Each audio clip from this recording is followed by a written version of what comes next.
thank you everybody for being here. This is happening.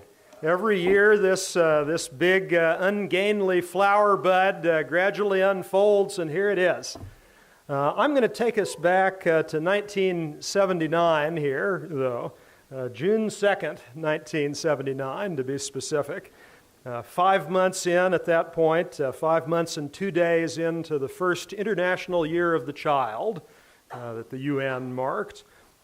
3 months after a total solar eclipse passed over, was visible from the continental U.S. The next one would not be visible from this continent until 38 years later, 2017.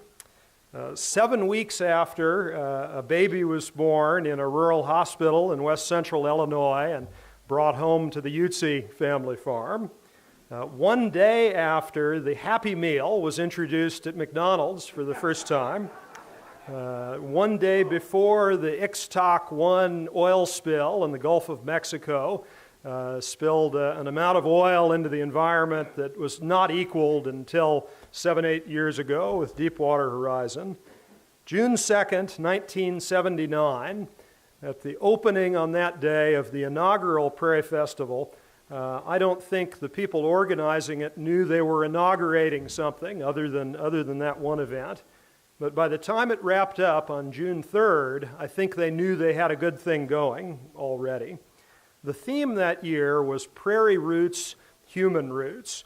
And now I'm going to ask Terry Evans, Land Institute board member emeritus and one of the principal organizers of that event in 1979, to read a little from the introduction that she gave then.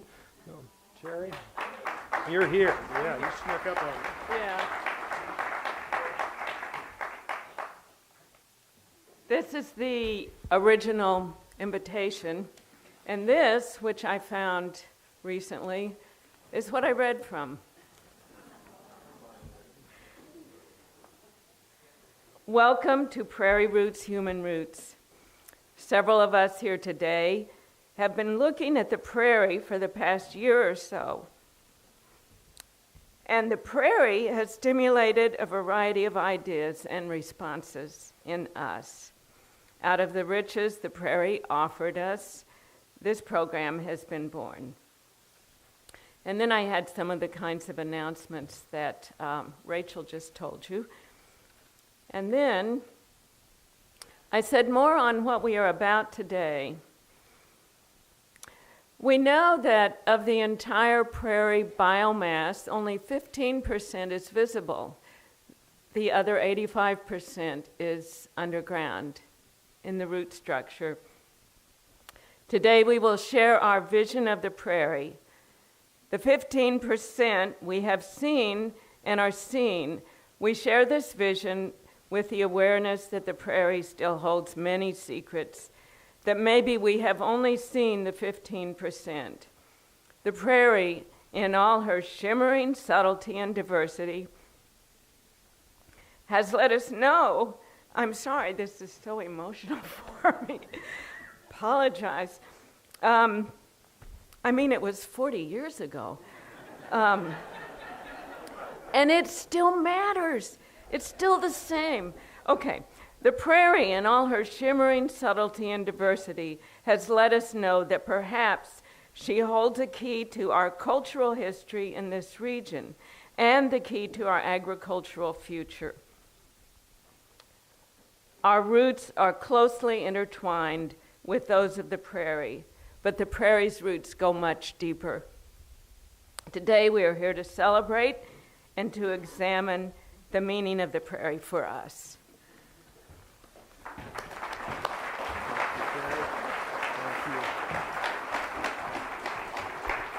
Thank you, Terry. And I want to, just by mentioning, I want to honor a man that I never met, but who Terry was telling me about, Jim Peterson, who was the co-organizer of that first Prairie Festival, the late Jim Peterson. While we're in the 1970s here, I'm going to pause for another recognition here. I'm going to go back 3 years before that to the founding of the Land Institute. Out of everybody who was on that founding board, there is one person who racked up 42 continuous years as an active board member, John Simpson. John, are you in here yet, or maybe he's still filtering in? We're going to clap for him in absentia, so we can say that we did it. John Simpson, yeah. So back to June 2nd, 1979. What came after the intro that you just heard from Terry was 2 days of presentations and discussions on a beautiful rural landscape outside of Salina. Sound familiar? The venue in that case was the Evans Farm north of town rather than the Jackson Farm south of town. And the Saturday agenda started in the afternoon rather than the morning. But otherwise, the template was pretty much set. There were art exhibits, there were speakers on natural history and ecology and culture, there were prairie walks, plot tours, poetry, and a lot of people were introduced for the first time to this really curious concept of a natural systems agriculture based on perennials and diversity. Some of the participants that day were Nick Fent, Stephen Hind, Congressman Keith Sebelius, Amory and Hunter Lovins, and Harley Elliott. I wonder if Harley is in here. I saw him on the list, the sign-up list. But then after that, the headliner for the occasion came on, the arch druid, as he was known, David Brower, a founder of Friends of the Earth, early, maybe the first executive director of Sierra Club. And here I'm going to read from the Land Report article that was recapping this that Dana and Laura Jackson wrote at the time. David Brower's comments began as red admiral butterflies came out in the cool evening to examine Terry Evans' photographs and alight on the audience. Children's shouts floated above his words as he spoke about the prairie sky and the Midwesterner's attachment to his prairie land. Brower urged his listeners to recognize the limits of the only planet we will ever be on for the sake of our children and grandchildren. And the recap article closes by quoting Wes Jackson from that day. I see the prairie as a standard against which we judge our agricultural practices. The prairie has to be our teacher. We have a pretty poor schoolmaster right now. The annual monocultures have, in effect, taught us expediency, taught us to maximize production. The prairie can teach us sustainable agricultural practices. Man rewards enterprise, and the prairie rewards patience. End quote. Prairie roots and human roots, patience versus enterprise. As Rachel said, the theme that we're gathered under today is economic transformations for an ecological civilization. And 40 Prairie Festivals later, the first Prairie Festival positions us pretty well to launch into that discussion. So the first use of the word ecology in print in a formal publication was in 1866 by the German biologist Ernst Haeckel. That's noted in Don Worster's book on this topic that came out in 77, 2 years before the first Prairie Festival. And as Don goes on to mention, ecology as a term took several more decades to get traction, but the discipline slowly and steadily developed. Ecology, as some of you may know, comes from two Greek root words. The first one is oikos, which means home or dwelling place. The second one is logos or lagain, the verb form, to gather, recount, or say. And of course, logos has come to imply directed inquiry or science. And so if we play with those two roots, we can come up with some literal interpretations that help us kind of layer on meaning onto ecology. One is talking about home, oikos, logos, talking about home. Another is the science of dwelling in a place. And another is the story of where we live. Now, closely related to the word ecology, but much older actually, is economy or economics. It starts with the same oikos for home or dwelling place and then takes on nomos or nemein, which is to distribute in the ancient Greek. And so for those folks, oikonomia meant household management or stewardship.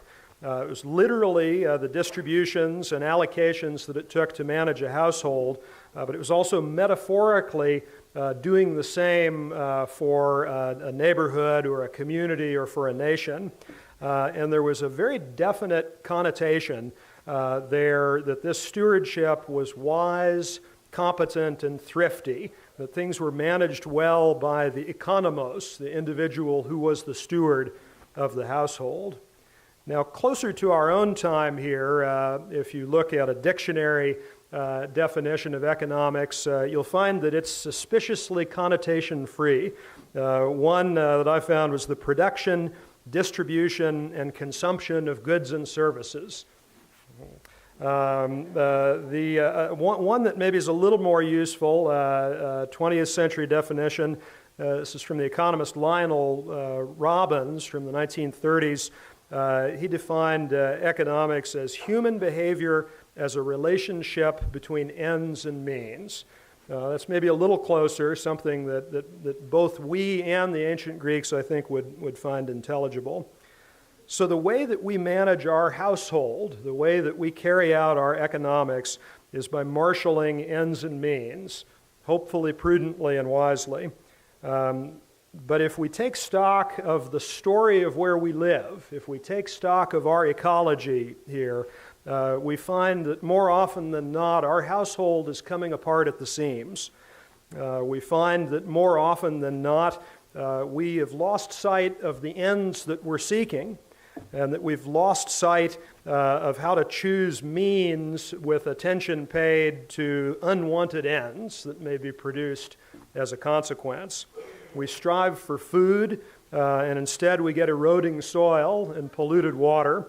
We strive for a feeling of safety, and instead we produce oppression. We strive for convenience, and instead we get complication and a warming planet. The truth is, we don't really know what we're doing in this civilization of ours. Anybody else get that feeling?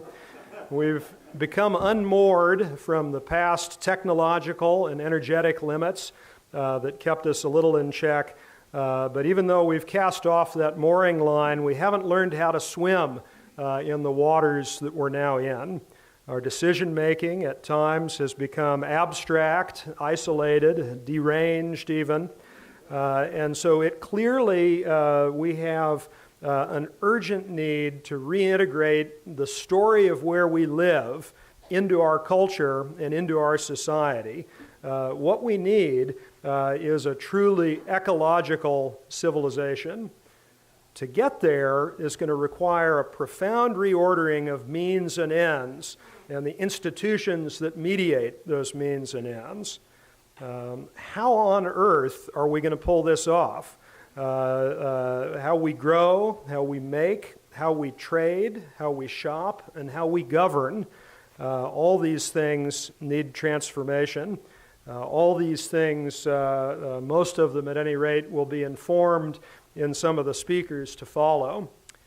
And so I'll close with Terry again here. When she was reflecting on the first Prairie Festival to me, she told me that back in 1978, 79, in all the trips that she was making to the Nick Fent Prairie north of town, camera in hand, repeatedly, same spot over and over, Terry said that she was trying to see some kind of pattern in the biological structure, because if I could understand that, I could understand the whole universe. So prairie roots and human roots intertwined is our watch phrase here. So now let's tell some stories about this place in which we live. Thank you.